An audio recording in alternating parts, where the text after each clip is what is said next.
23번 볼게요. 문화 심리학자와 그리고 인류학자들에 의해 이루어진 주목할 만한 연구는 대절이라는 것을 보여줬다. 그래서 어떤 내용을 보여줬냐? 그래서 이제 대절을 볼 건데, 대절이 조금 복잡하거든요.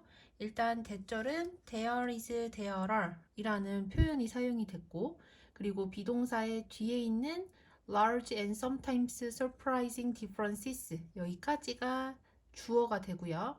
그리고 as well as라는 문법이 나오는데 as well as는 해석이 어떻게 되냐면 뒤에서부터 해석을 해서 A뿐만이 아니라 B도 이렇게 해석이 돼요.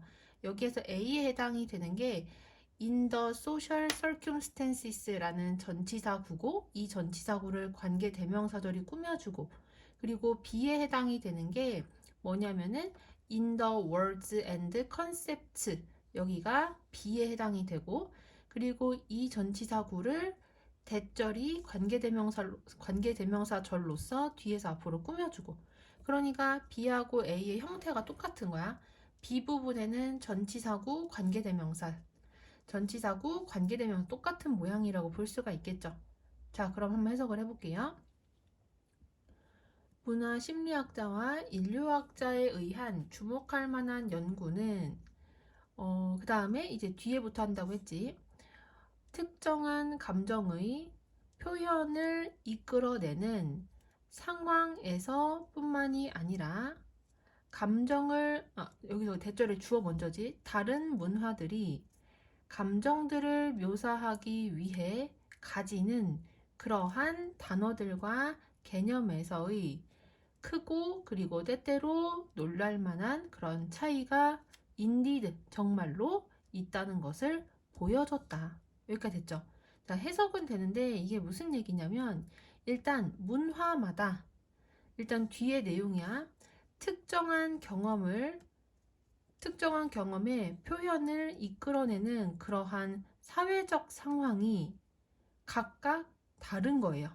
차이가 있다는 얘기야. 예를 들어서 특정한 감정, 여기서는 분노라는 감정을 생각을 해보면 어떤 캐나다라든지 미국 같은 서구권에서는 부모가 아이의 팔을 잡아당기는 그러한 행동이 다른 사람의 분노를 이끌어내는 그러한 상황이거든. 근데 우리나라에서는 부모가 빨리 오라고 아이의 팔을 잡아당기는 걸 본다고 해도 그다지 분노의 감정을 이끌어내지는 않는단 말이야. 이렇게 문화마다 특정한 감정의 표현을 이끌어내는 사회적 상황이 차이가 있고요. 그리고 그 다음에 이제 A 부분의 내용이야. 각기 다른 문화들이 감정들을 묘사하기 위해 가지는 그러한 단어들과 그리고 개념들에도 뭐가 있다는 거야? 차이가 있다는 거야. 그러니까 어떤 감정, 똑같은 감정이 있는데 그 감정을 문화마다 어떻게 표현할지에 대한 어휘나 개념은 둘 다 차이가 있을 수 있다는 얘기야. 당연한 얘기를 하겠죠. 어떤 지역에서는 분노라는 감정이 되게 중요한 감정이라서 분노와 관련된 표현들이 되게 다양한데 어떤 지역에서는 어떤 문화에서는 분노보다는 행복함과 관련된 감정의 표현이 훨씬 더 많을 수도 있는 거겠지. 이해되시죠? 그냥 넘어가서.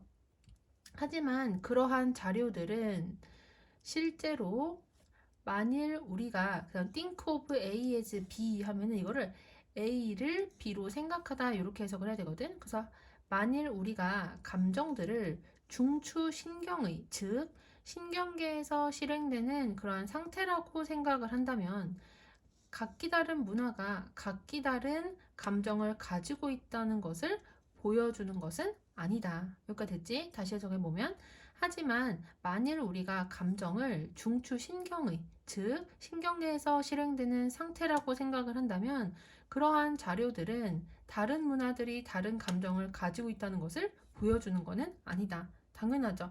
그러니까 감정이라는 게 우리의 뇌에서 일어나는 그러한 상태라고 생각을 한다면 어떤 문화 지역에 살던지 간에 사람들은 다 똑같은 뇌의 구조를 가지고 있으니까 문화가 다르다고 해서 뇌에서 느끼는 감정이 다르지는 않다는 얘기야. 여기까지 이해되시죠? 자, 그 다음 넘어가서 이제 예시를 들고 있는 게 뭐냐면 색식별이거든. 자, 일단 한번 읽어볼게요. 여기서 say는 예를 들어라고 해석하고 as for은 뭐뭐에 대하여라는 뜻이거든. 예를 들어 색식별에 대하여 이러한 자료들은 단지 대절 그리고 대절이라고 말한다. 뭐라고 말을 하는지 이제 첫 번째 대절을 보시면 대절에 despite로 시작하는 전치사고 나와 있지? 그래서 이렇게 괄호 묶었고 그럼 실제로 대절의 주어는 does부터 emotions까지가 주어고요. 대절의 동사는 다르다, various가 동사 역할을 해요. 그리고 또 엔댓에 묻히고 전치사고 괄호 쳤을 때 얘가 주어, 얘가 동사, 그리고 여기가 목적 역할을 한다. 자, 한번 해석을 해볼게요. 예를 들어 색식별에 대하여 그러한 자료들은 단지 같은 체내에서 일어나는 처리 구조에도 불구하고 우리가 감정들을 어떻게 해석하고 어떻게 범주화하고 그리고 어떻게 이름을 붙이는지는 문화마다 다르다는 것과 그리고 우리는 특정한 문화에서 그 다음에 관계 대명사절이 뒤에서 앞으로 꾸며주니까 여기 먼저 해석을 해야 되고 여기에 가주어 진주어 있으니까 여기 먼저겠지. 감정을 표현하는 것이 적합한 그러한 사회적 상황들을 특정한 문화에서 배운다는 것을 뭐 한다? 말할 뿐이다. 어렵죠? 자, 이게 무슨 얘기냐면 지금 40번 문장에서는 앞에 나오는 감정이라 그리고 색식별을 지금 비교를 해보는 거야. 여기까지 이해되세요? 자, 그래서 색식별하고 그리고 감정의 공통점은 뭐냐면 둘 다 체내에서 특히 뇌에서 동일한 처리 구조에서 발생을 하는 거야. 예를 들어서 뭐 어떤 문화권에 살던지 간에 노란색이라는 색을 봤어. 그러면 그 색이 노란색이라는 것을 뇌의 동일한 처리 구조로서 사람에게 이해가 되고요. 감정도 똑같은 뇌의 동일한 처리 구조에서 어떤 감정인지가 파악이 된다는 얘기야. 그러니까 둘 다 신경계에서 실행이 된다는 거는 공통점이야. 근데 차이점은 뭐냐면 감정은 여기 이 두 번째 대절 여기 보이시면은 여기 대절 첫 번째 대절 있지. 이 첫 번째 대절에서 지금 중요한 얘기를 하고 있는 거야. 감정이 어떻게 해석되고 어떻게 범주화되고 어떻게 명명되는지는 문화마다 다른 거야. 근데 색식별은 그렇지 않죠. 어떤 문화에서든 간에 어떤 색을 보면 다 노란색이라고 판단을 한단 말이야. 근데 감정의 경우는 문화마다 감정을 해석하고 범주하고 명명하는 방식이 다를 수밖에 없고요. 또 차이점이 뭐냐면 어떤 감정을 내가 표현을 해도 되는 그러한 특정한 사회적 상황이 각기 문화마다 다르기 때문에 우리는 그것을 배워야 한다는 게 차이점인 거야. 어떤 노란색을 봤을 때 어떤 문화에서든지 간에 저거 노란색이다 이렇게 얘기를 해도 되는데 감정 같은 경우에는 문화마다 그 감정을 표현을 해도 되는 상황이고 그렇지 않은 상황이 있어서 그것을 우리가 따로 배워야 된다는 차이점이 있다는 얘기야. 여기까지 이해되시죠? 자, 그러니까 첫 번째 대절의 despite 여기 보이시죠? 여기는 색식별과 그리고 감정의 공통점에 대한 이야기를 한 거고 그 다음에 이제 대절의 진짜 내용 여기는 감정의 차이점 그리고 두 번째 대절은 감정의 차이점 두 번째라고 볼 수가 있는 거야. 다시 해석을 해보면 예를 들어 색식별에 대하여 그러한 자료들은 단지 같은 체내에서 일어나는 처리 과정에도 불구하고 우리가 어떻게 감정을 이해하고 범주화하고 그리고 명명을 하는지는 문화에 따라 다르다는 것과 그리고 우리가 감정을 표현하는 것이 적합한 그러한 사회적 상황들을 특정한 문화에서 배운다는 것을 말해준다. 하지만 감정적인 상태 그 자체는 문화에 걸쳐서 꽤나 불변일 가능성이 있다. 이렇게 차이가 있긴 하지만 그래도 어쨌든 감정 상태 그 자체는 문화마다 크게 다르진 않다는 얘기야. 그러니까 계속 공통점, 차이점 이게 왔다 갔다 하고 있다고 볼 수가 있겠지. 그 다음 넘어가서 42번.